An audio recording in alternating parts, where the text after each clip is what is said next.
ఏ గ్రహాలనైతే మానవునికి అన్వయించుకుంటూ మానవ జీవితాన్ని, మానవ విధానాన్ని, మానవుని భవిష్యత్తును అంచనా వేసుకుంటూ ఏ నక్షత్ర, సూర్య, చంద్ర, నక్షత్ర ఖగోళ రాశులను ఎదుట పెట్టుకొని వాటిని ధ్యానం చేస్తూ, వాటిని ఆరాధిస్తూ మానవునికి ఏ విధంగా ఉపయోగపడుతున్నాయో, మానవ జీవితాన్ని ఏ విధంగా అవి నడిపిస్తున్నాయో అని లెక్కలు వేసుకుంటూ మానవుని భవిష్యత్తు నిర్ణయిస్తున్నటువంటి ఈ మానవుల పండితులు ఇప్పుడు ఏమి ఎదుర్కోబోతున్నారో, దేనినైతే ఆధారము చేసుకొని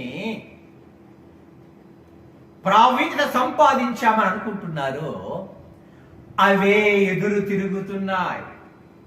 ఏ వ్యక్తికైతే ఉపయోగపడుతున్నాయో అవే ఎదురు తిరుగుతున్నాయి, శత్రువుగా మారిపోతున్నాయి. చీకటి సూర్యుని కొమ్మను చంద్రుడు తన కాంతినియడు, ఆకాశము నుండి నక్షత్రములు రాలును.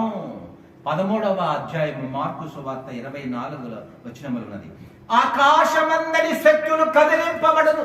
ఏ శక్తులనైతే మనం ఆధారము చేసుకొని, ఏ శక్తులనైతే మనము ఆరాధిస్తూ మానవ జీవితం ఉన్నదని అనుకుంటున్నామో ఆ శక్తులు కదలిపోతాయట, నక్షత్రాలే రాలి పడిపోతాయట భూమి మీద. గమనించాలి దేవుని బిడ్డలారా.